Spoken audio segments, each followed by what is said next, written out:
All right. I'm so excited.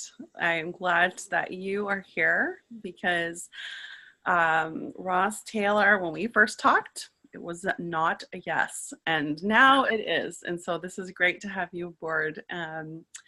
You are a coach, I know, a professional coach here in Squamish, BC, and you've been at that for quite a long time now. I know that you, yeah, when I go on LinkedIn and I see, when you comment on something, it's like, yes, has lots of experience in this, right? In the coaching realm. So I'm so happy to have you aboard. Welcome. Thank you. It's a pleasure to be able to do this. And yeah, it was interesting that it was a no at first and now it's a yes. Mm-hmm. Yeah, actually quite excited for today. Super happy. So I really, one of the big sort of cornerstones of what I'm wanting to communicate to people is that they have support out here in the community at large, where a lot of the messaging is, doing and accomplishing and more, and really being measured by what we can do in a day, versus who we are. I wanted to put a message out there that self-care can be a win-win. And I wanted to have people in the community, such as yourself, people that are peers in our fields, that really, believe that and want to support people in putting their self-care at the top of the list. And so one of the ways I thought is to sort of share our stories. And I wanted to know about, for you, if there was a time that you decided, okay, self-care has to come first right now, that you've experienced, and sort of what happened when you faced maybe some of the hurdles, or what were the payoffs? Just talk a little bit about that. Sure. Yeah, so as we identified, I've been coaching since 2006. And I would say that as much as I've been coaching that whole time, my coaching practice has really been my growth and my learning at the same time as supporting others. And so, self-care and self-nurture was really on my awareness for years. And I guess the humbling truth is that it was only about a year ago that I really came to see what that really meant. And so I talked about self-care and definitely practiced self-care. But there was this piece that I really didn't get. And I guess that was the embodiment piece. And, the kind of backstory is that I was reading Gabor Mate, When the Body Says No. And I just had this knowing that there was something deeper that I had to do. And that deeper was to explore my work within my body rather than all the work I had done up here in my head. Right. And so, yeah, it was a year ago where I got to this place of having to confront that humbling truth of like, wow, I actually don't know that I really know how to take care of myself or practice self-care in an embodied way. Yeah, I can relate to that.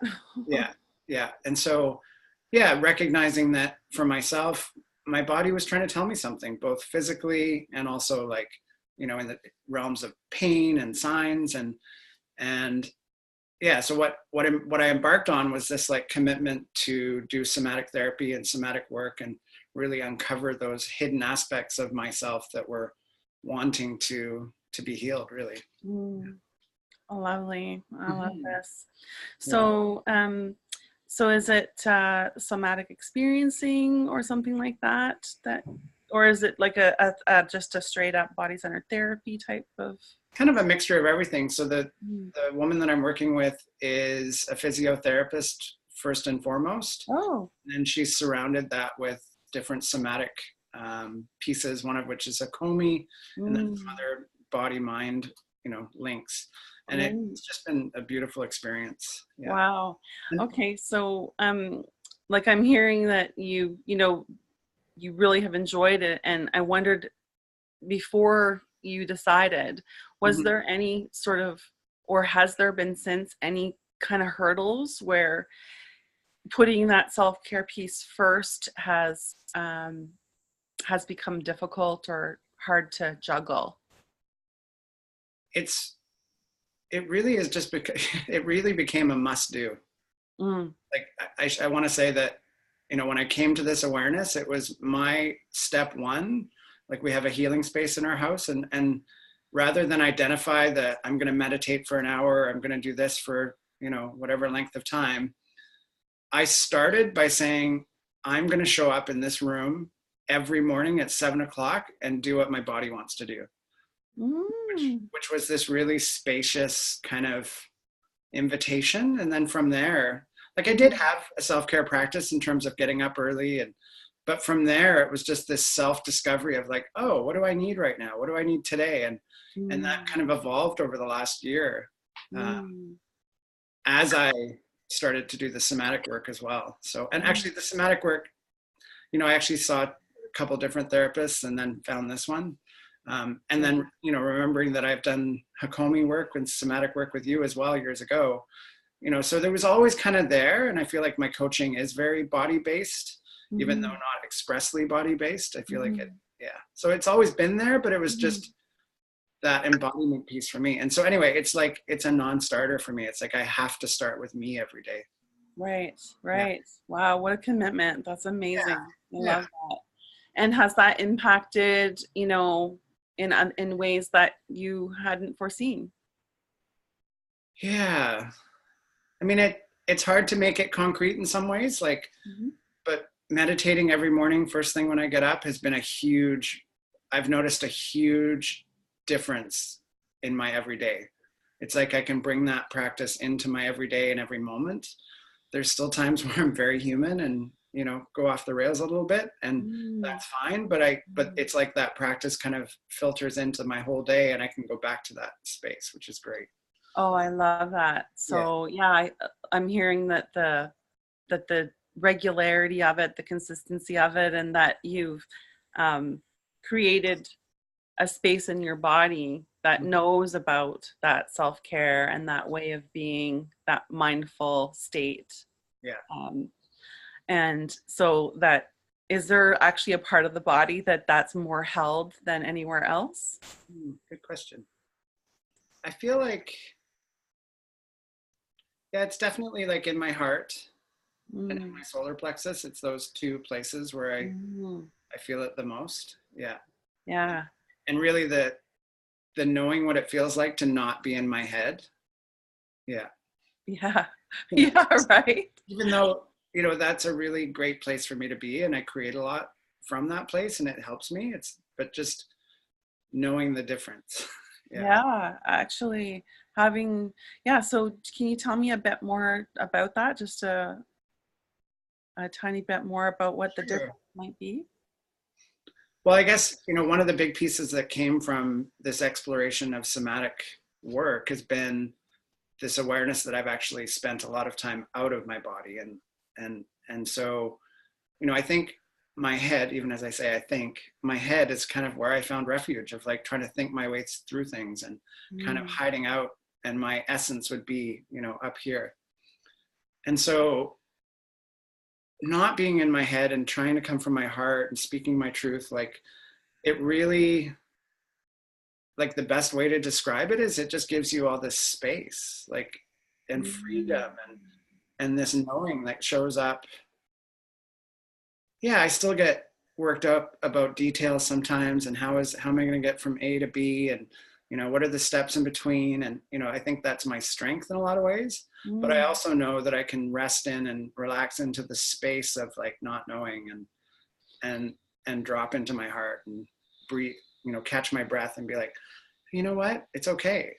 But it's still an everyday practice, and I think that's the funny part of it all, right? It's like, it's not a destination. We're just continually trying to work with ourselves and get to know ourselves. Yeah, absolutely. That's beautiful. I love how you described it. And I can relate to also to that sense of spaciousness and almost like, feeling almost like I'm one arm of a conductor, and sort of the rest of life, as I interact with it, is the other arm. And, it's not all up to me, and we are in this all together, and the spaciousness piece that you talked about as well. Yeah, I really like that. And I could feel myself even get relaxed and take a breath as you were talking about it. So it was really touched something for me inside. Thanks. And it's even become a bit of a humorous piece. Like leading up to Christmas, it was like there's things happening and things in motion that I don't even know how they happened. So it's almost like this cosmic joke. It's like the more space within me, the more possibility. And I just need to answer it all, which is really cool. Like rather than like I actually couldn't have thought of how to create those opportunities and those synchronicities. And even being on this call is one of those things of like, you know, yeah, I'm not sure how this is going to fit for me, but okay, let's say yes. Yeah. Mm-hmm. Yeah, a few people have said that lately to me, not just about the retreat and being on the panel, but in their life. Like I was involved in the sort of tech hosting and video hosting on the embodiment conference recently, the International Embodiment Conference.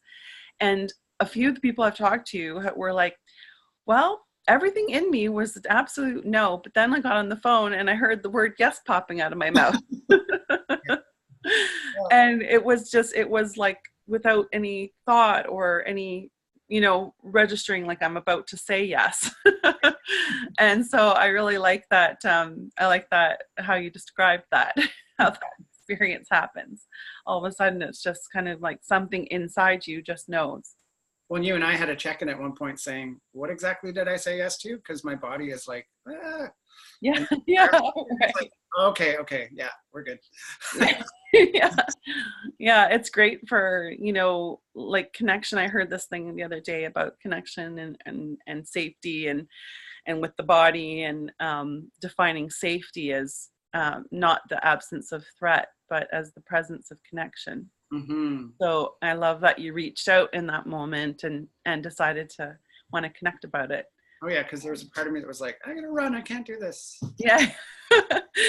Okay, so today I know we're going to go into practice that, you know, around nurturing sort of ourselves with some awareness of bringing in the energy of an archetype.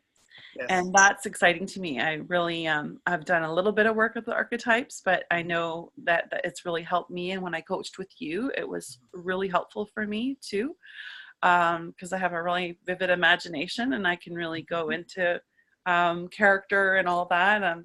I grew up with a lot of cousins, about 20 cousins that I led around and played with for every weekend, all day long, and really am able to get into that imaginal space.